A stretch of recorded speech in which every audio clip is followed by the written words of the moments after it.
Hello everyone, कैसे हैं आप लोग। उम्मीद करती हूँ अच्छे ही होंगे। So guys, I am in love with my stone के प्रीवियस पार्ट में हमने देखा ही था कि आयशा और काव्या एक छोटी सी क्यूट सी डेट पर गए थे, जहाँ वो लोग पार्क में मिलते हैं, एक दूसरे के साथ टाइम स्पेंड करते हैं।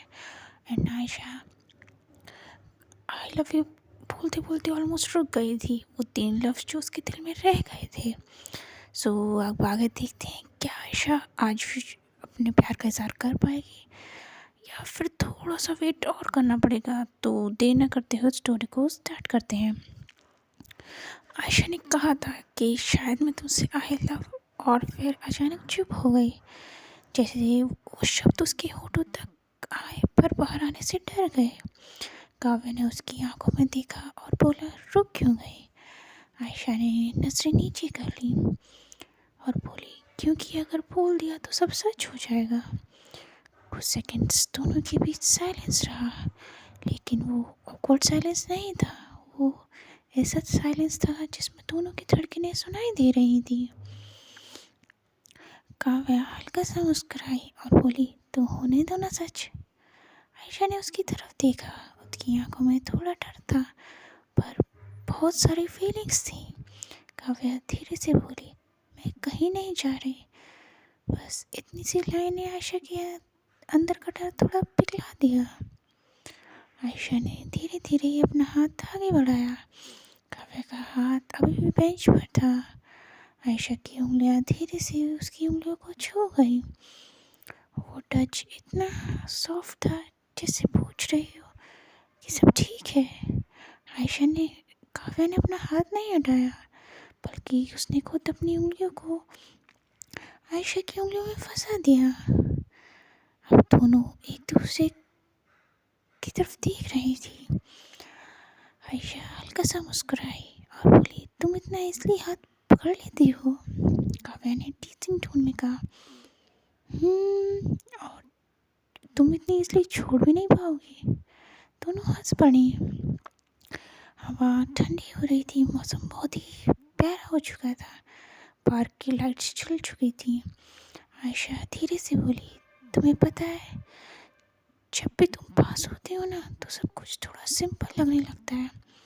काव्या ने पूछा, सिंपल मतलब कैसे। आयशा ने स्माइल करते हुए बोला, जैसे दुनिया इतनी भी कॉम्प्लिकेटेड नहीं है जितना हम समझते हैं। काव्या की आंखें थोड़ी सॉफ्ट हो गई। उसने धीरे से कहा, फिर मैं पास ही रहूँगी। कुछ देर बाद आयशा थोड़ा और पास खिसकी। अब उनके शोल्डर्स टच हो रहे थे। काव्या का दिल तेज हो गया। आयशा ने नोटिस किया कि और पूछा, फिर नर्वस हो। काव्या हंस दी और बोली, हाँ, तुम्हारी वजह से। आयशा ने धीरे से कहा, अच्छा जी, मतलब असर हो रहा है। कुछ सेकंड्स बाद काव्या ने धीरे से कहा, कल से एक चीज़ मिसिंग है। आयशा क्यूरियोसिटी से पूछती, अच्छा जी, वो क्या। काव्या ने जवाब नहीं दिया, बस धीरे से आगे बढ़कर आयशा को हग कर लिया। आयशा थोड़ा सरप्राइज हुई, पर अगले ही पल उसने भी उसे हग कर लिया। इस बार हग बहुत ही प्यारा था, जैसे उस हग की दोनों को नीड थी। काव्या ने धीरे से आंखें बंद कर ली। आयशा की हार्ट बीट लिटरली फील हो रही थी। हग के बीच आयशा ने बहुत धीरे से कहा, तुम्हें पता है, अगर मैं वो 3 लफ्ज़ बोल भी देती ना। काव्या ने सॉफ्टली पूछा, अच्छा तो। आयशा ने धीरे से कहा, तो शायद तुम पहले से ही समझ चुकी हो। काव्या हल्का सा मुस्कुराई, हाँ शायद। जब वो हक से अलग हुई, आयशा ने मजाक में कहा, वैसे तुम थोड़ी डेंजरस हो। काव्या हंसी, अच्छा, अच्छा जी, और आपको ऐसा क्यों लगता है मैडम। आयशा ने जवाब दिया, क्योंकि तुम्हारे पास रहकर मैं अपना कंट्रोल लूज कर देती हूँ।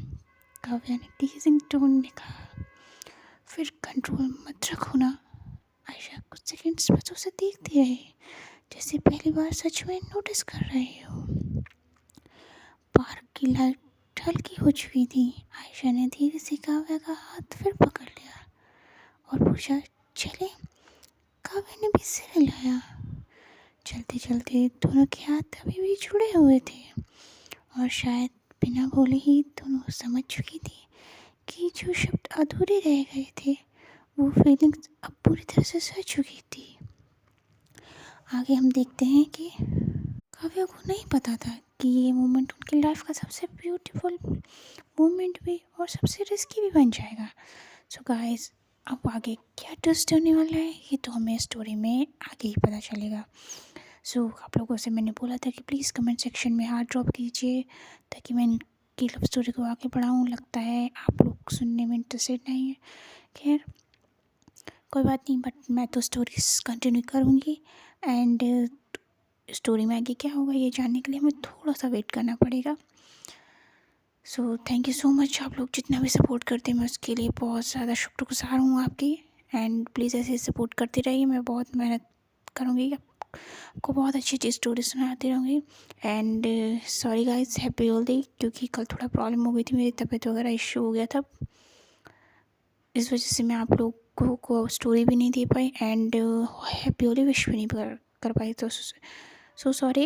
एंड आप लोग की होली कैसी रही मुझे कमेंट सेक्शन में ज़रूर बताना एंड अपनी और अपनी फैमिली का ध्यान रखिए। तब तक के टेक केयर, बाय बाय, मिलते हैं आपसे नेक्स्ट एपिसोड में।